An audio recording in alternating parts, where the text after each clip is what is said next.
मूकं करोति वाचालं पंगुं लंघयते गिरिं यत्कृपात्तमहं वन्दे परमानन्दमाधवम्। श्रीमन्मदनगोपालं वृन्दारण्यपुरन्दरं श्रीगोविन्दं प्रपद्येऽहं दीनानुग्रहकालकम्। वंशीविभूषितकरान्नवनीरदाभात् पीताम्बरादर्नबिम्बफलाधरोष्ठात् पूर्णेन्दुसुन्दरमुखादरविन्दनेत्रात् कृष्णात् परं किमपि तत्त्वमहं न जाने। नवजलधरवर्णं चम्पकोद्भासिकर्णं विकसितनलिनास्यं स्फुरन्मन्दहास्यं कनकरुचिदुकूलं चारुबर्हावचूलं कमपि निखिलसारं नौमि गोपीकुमारम्।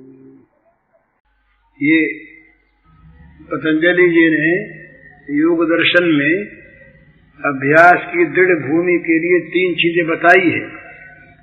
दीर्घ काल, निरंतर्य, सत्कारा सेवित। दीर्घ काल तक हो, निरंतर हो और सत्कार के द्वारा सेवित हो। बला टालने के लिए जो अभ्यास होता है वो अभ्यास प्रीति उत्पन्न नहीं करता और ठहरता ही नहीं। तो जब तक वो वस्तु पूरी न हो तब तक अभ्यास होता ही रहे, और अभ्यास आज किया कल नहीं सोनी निरंतर होता रहे और सत्कार पूर्वक हो, सम्मान पूर्वक हो, आदर पूर्वक हो, तब साधन की दृढ़ भूमि होती है। दृढ़ भूमि का अर्थ यही है कि उसमें प्रीति उत्पन्न हो जाती है, वो जीवन का स्वभाव बन जाता है। तो अभ्यास में अगर कोरा अभ्यास है, प्रीति नहीं है और आवश्यकता नहीं है तो अभ्यास रहेगा नहीं बहुत दिन तक। भाई कौन बेमतलब कौन रोज रोज बैठे, कौन रोज रोज समय लगावे। जिस चीज की आवश्यकता ही नहीं है उसके लिए रोज रोज समय लगावे। तो पहले ये साधना में जो भगवत साधना में लगते हैं न, गुरु या शास्त्र या उसका साधन, सबसे पहले उसके अंदर साध्य की आवश्यकता पैदा करता है। जब तक साध्य की साध्य नहीं और साध्य की आवश्यकता नहीं तब तक साधना नहीं होगी।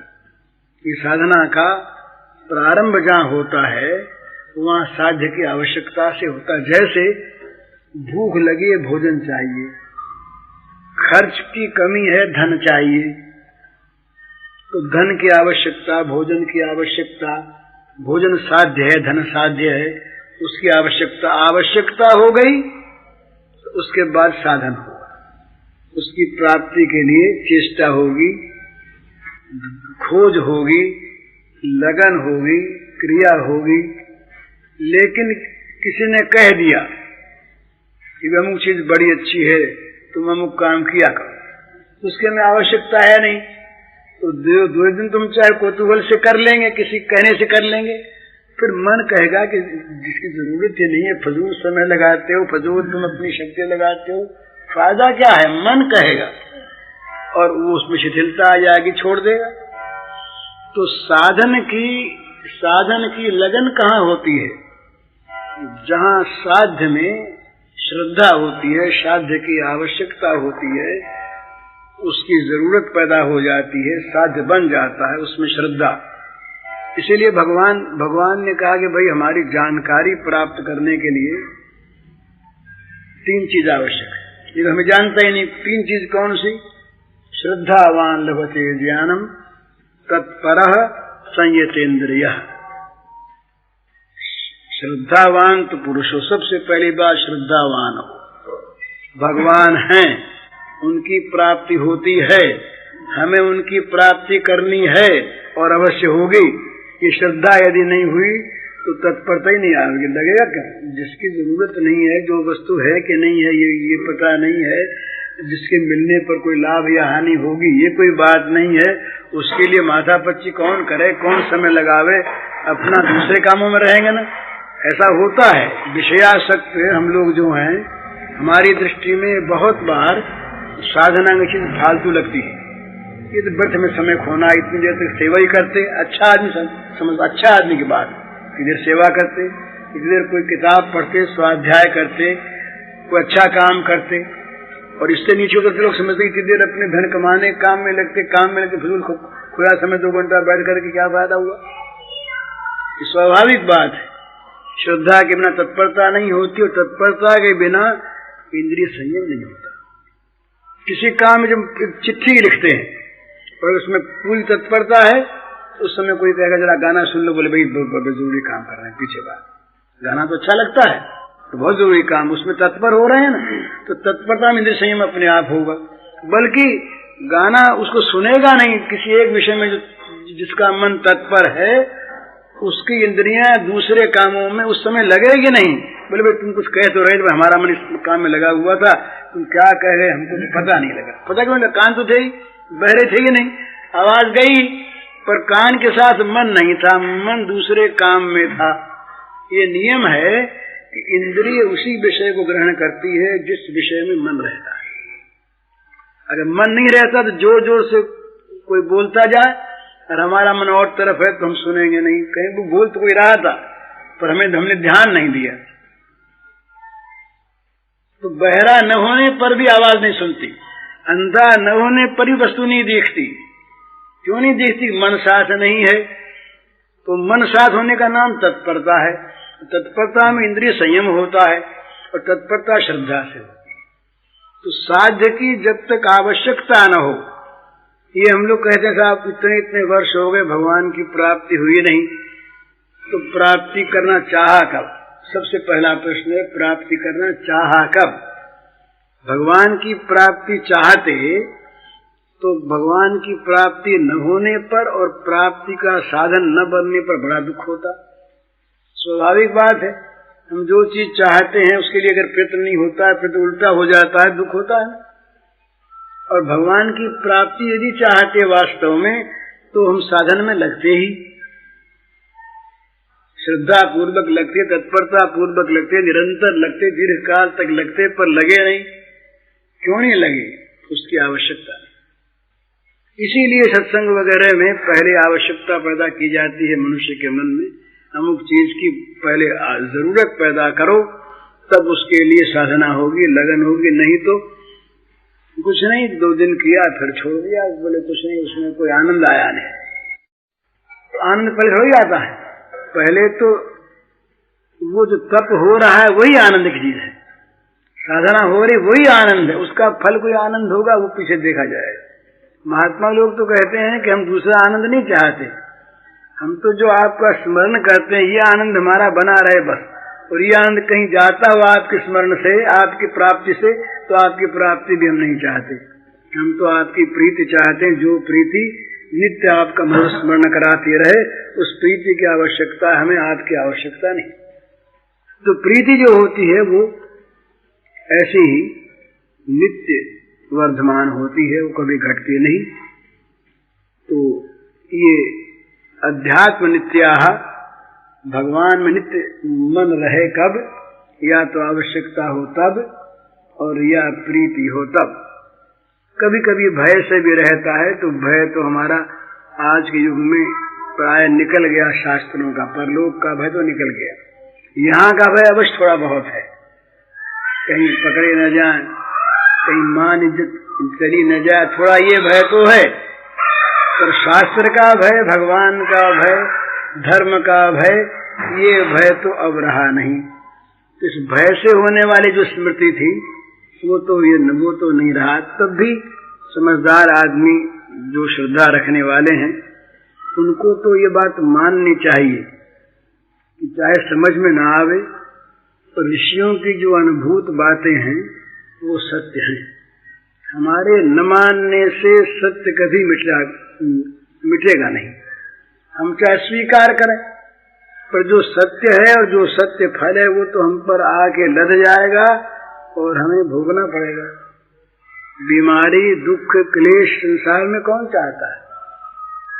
आ जाते हैं और आ जाते हैं तब भोगने पड़ते हैं, चाहे उसको न मानने का प्रस्ताव 1000 पास कर ले, नहीं मानते, पर भोगना ही पड़ेगा, वो तो आवेगा ही। तो इसलिए शास्त्र पर, शास्त्र वाक्यों पर, ऋषियों के अनुभूत शब्दों पर श्रद्धा करनी चाहिए, और जो चीज बुरी है उससे हटकर अच्छे में लगना चाहिए, तभी हमारा मन भगवान में लगेगा। अभी तो हमारे मन में जहाँ तक ये विषयों में सुख है, इस प्रकार का मोह लगा है ना, वहां तक तो हमारा मन रात दिन उनमें लगा है।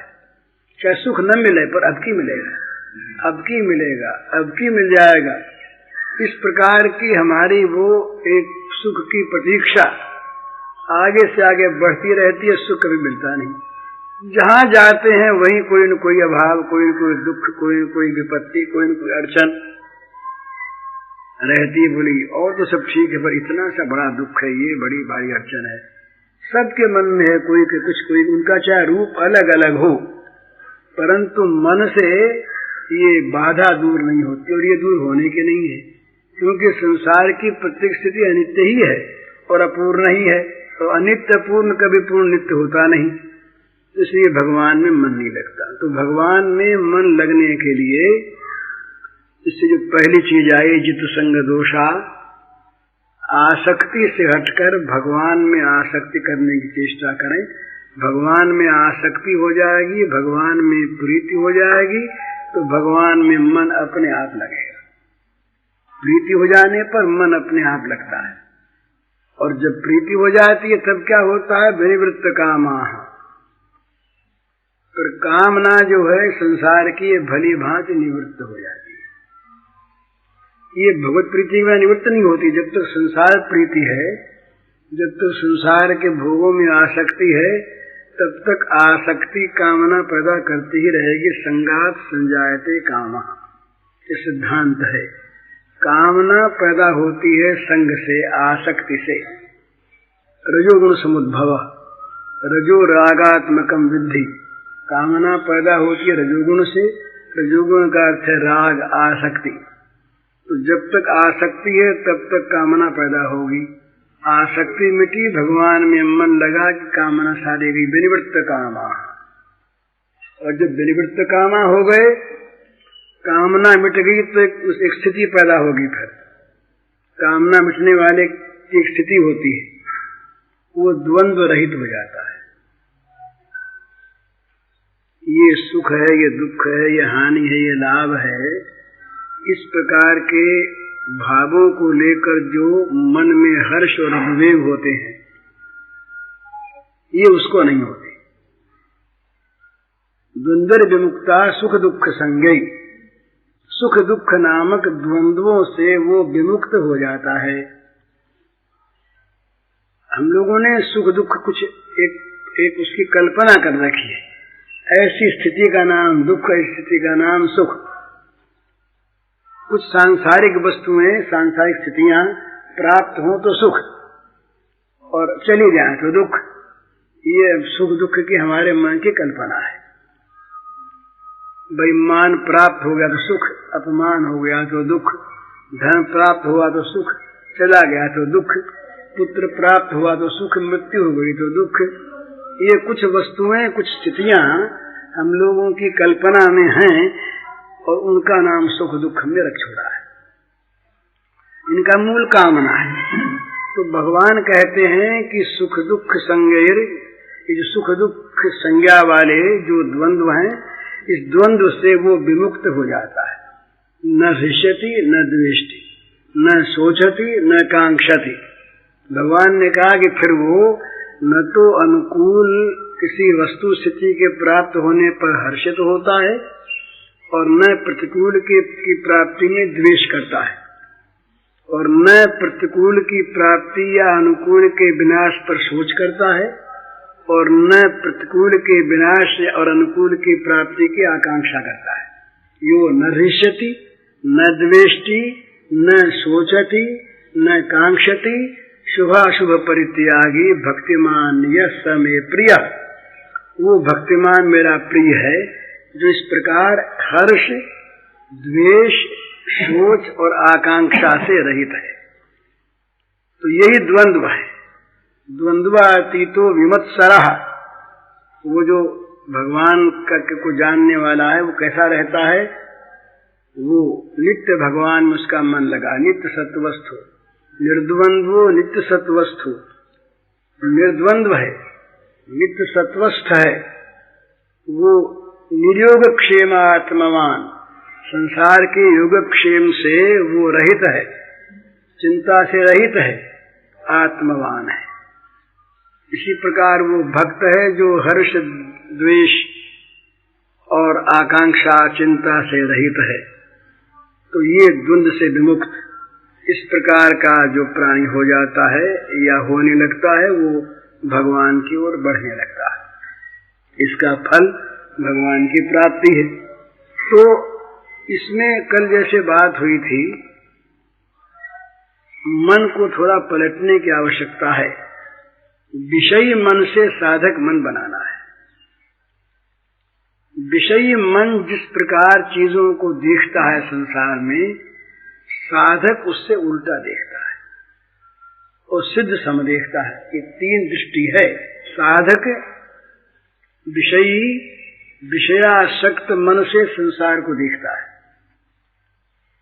और साधक विषय विरक्त मन से संसार को देखता है और सिद्ध भगवत भाव से संसार को देखता है।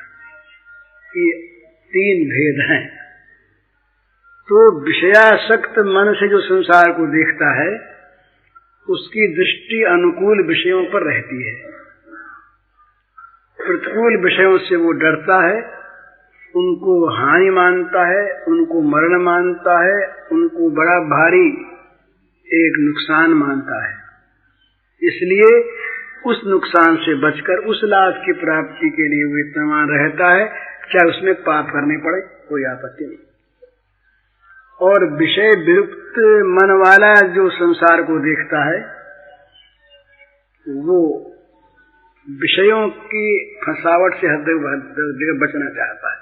कहीं मान मिलने लगा तो डर जाएगा,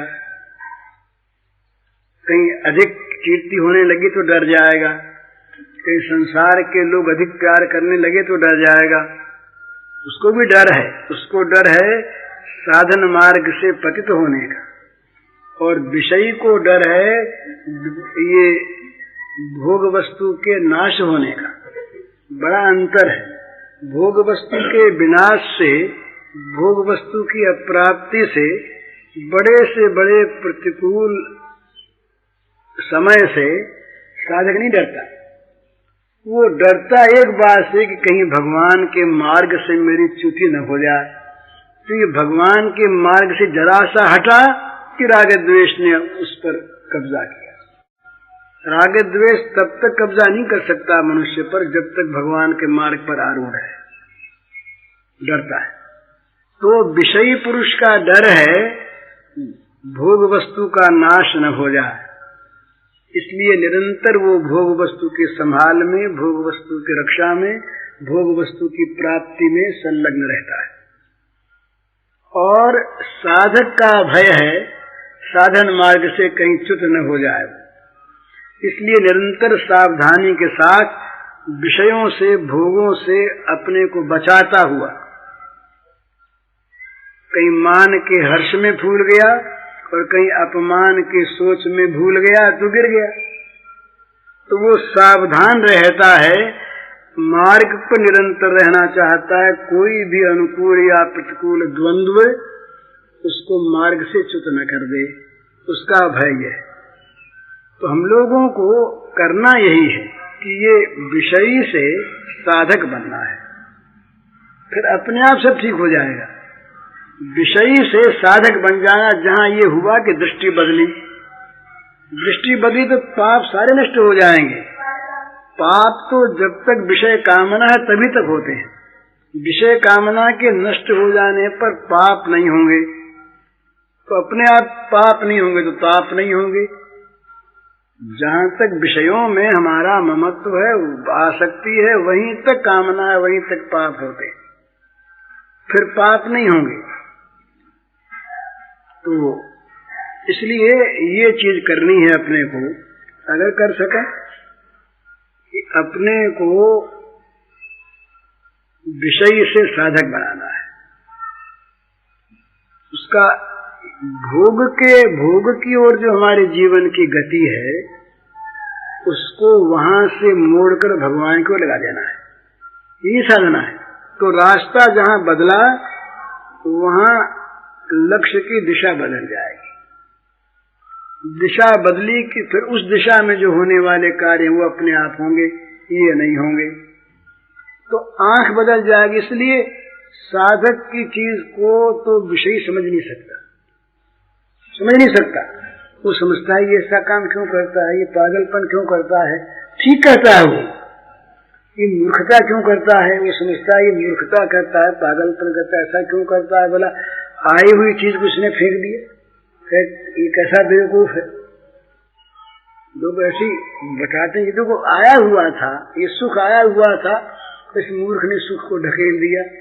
वो समझता है कि सुख नहीं था, ये तो सुख के रूप में मीठा जहर था, इसको अगर हम ले लेते तो मर जाते।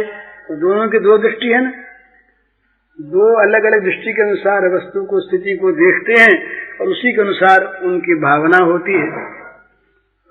तो विषयी दृष्टि जो है ये बस निरंतर संसार में भोग खोजती है, और साधक दृष्टि जो है ये निरंतर संसार में भगवान को खोजती है। तो भोग का नाश या भोग का न प्राप्त होना इसकी दृष्टि में कहीं कहीं बड़ा शुभ होता है। ये बलि ने स्वयं कहा, बलि की रानी ने कहा, प्रहलाद ने कहा, ब्रह्मा जी ने कहा कि भगवान ने बड़ी कृपा की जो बलि का ऐश्वर्य का हरण कर लिया। अगर वो रहता तो न मालूम बलि कहाँ पहुंच जाता, किस गर्त में गिर जाता। अब तो बलि इतना भाग्यवान हो गया कि निरंतर भगवान उसके द्वार पर खड़े रहेंगे, खड़े रहते हैं। जो भगवान का हो जाता है ना, चाहे वो द्वार न हो, उसके हृदय द्वार पर भगवान का पहरा रहता है। हृदय के अंदर भगवान, बाहर भगवान, उसके भगवान ही भगवान रहते हैं जो भगवान का हो जाता है। स्वाभाविक बात है। तो भगवान का हो जाए और विषयों का छूट जाए तो लाभ है कि हानि है। पर जहाँ विषयासक्ति है वहाँ मनुष्य का मन कहता है कि भाई भगवान चाहे न मिले, पर हमारे ये विषय जो है छूट न जाए कभी भी, और ये छूटेंगे ही। यहीं पर शास्त्रकार कहते हैं तुम जिसमें मोह करते हो वो सब तो छूटेंगे ही। तुम पहले से अगर उनको छोड़ के भगवान में लग जाओ तुम्हारी बुद्धिमत्ता है। अब प्रभु पद अनुराग जाग जड़ त्याग दुराशा जीते, बुझे न काम अग्नि तुलसी कहूं विषय भोग बहु भीते। इस दुराशा को छोड़ दो कि विषयों में सुख मिलेगा। ये दुष्ट आशा है, इसको छोड़ो। झूठी आशा है, मिथ्या आशा है, इसको छोड़ो, जागो और प्रभु पद में अनुराग करो। विषयों की प्राप्ति से कामना नष्ट नहीं होती, जैसे आग में घी धन डालने से आग नहीं बुझती। तो इसलिए समझदार आदमी को, और हम अपने को समझदार तो मानते ही हैं, समझदारी का अभिमान तो सबको है। हमको तो है, आप लोगों को न हो तो बड़ी अच्छी बात है। समझदारी का अभिमान लिए बैठे और करते हैं मूर्खता। विषयों में मोह करना ही मूर्खता है। इससे बड़ी मूर्खता और कोई नहीं है कि मानव देह को पशुता में और दानवता में हम लगा रहे हैं, ये विषय मोह से। तो विषय मोह से छूट कर और भगवान की ओर लगे, बस ये मानव जीवन की साधना का प्रारंभ हो गया। और उसकी अपने आप प्रतीति होने लगेगी।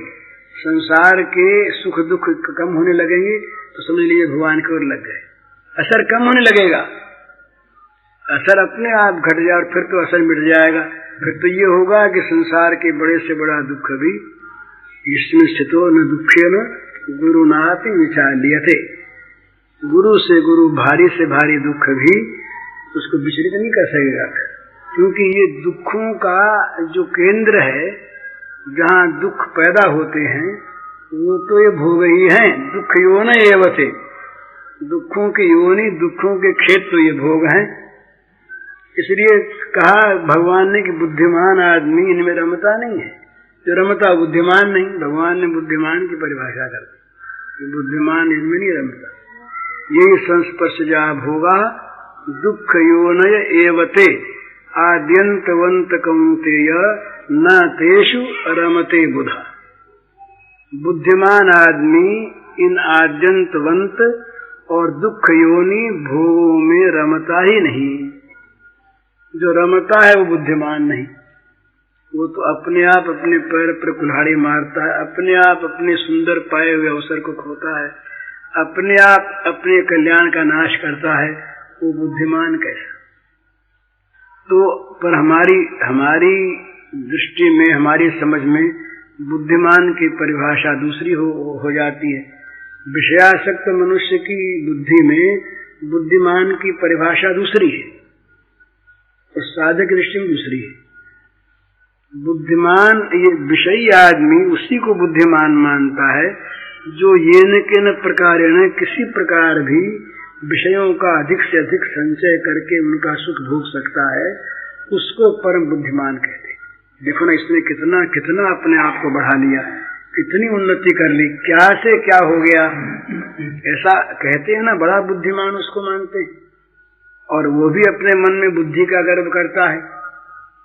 लेकिन जो साधक है वो उसको देख करके दया करता है कि राम राम, ये बुद्धिमान आदमी था, इसकी बुद्धि अगर उधर लगी होती, बुद्धिमान था पर इसकी बुद्धि अगर उधर लगी होती तो न मालूम ये वास्तव में कितनी उन्नति कर चुका होता। पर इसकी बुद्धि लगी इधर, तो बुद्धि का दुरुपयोग हुआ। बुद्धि ने बटोरा क्या? उन वस्तुओं को बटोरा जो क्षणभंगुर है, नश्वर है, जिनको छोड़ के जाना पड़ेगा। और उनको बटोरने में जो संताप और पाप हुए वो भोगे और भोगने पड़ेंगे। तो ये बुद्धिमानी नहीं है ना। तो इस प्रकार अपनी दृष्टि का अंतर पड़ने पर बुद्धिमानी में, सौभाग्य में, पुण्य में भेद हो जाता है। वो उसको पुण्य नहीं समझता, वो पाप समझता है। वो उसको सौभाग्य नहीं समझता, दुर्भाग्य समझता है। वो उसको बुद्धिमानी नहीं समझता, मूर्खता समझता है, और वो उल्टा समझता है। तो ये हमारी उल्टी समझ मिटे। हम विषय से साधक बने, ये हमें करना है। उसके बाद फिर दृष्टि पलटेगी। दृष्टि पलटने पर मार्ग पलटा, दृष्टि पलटी।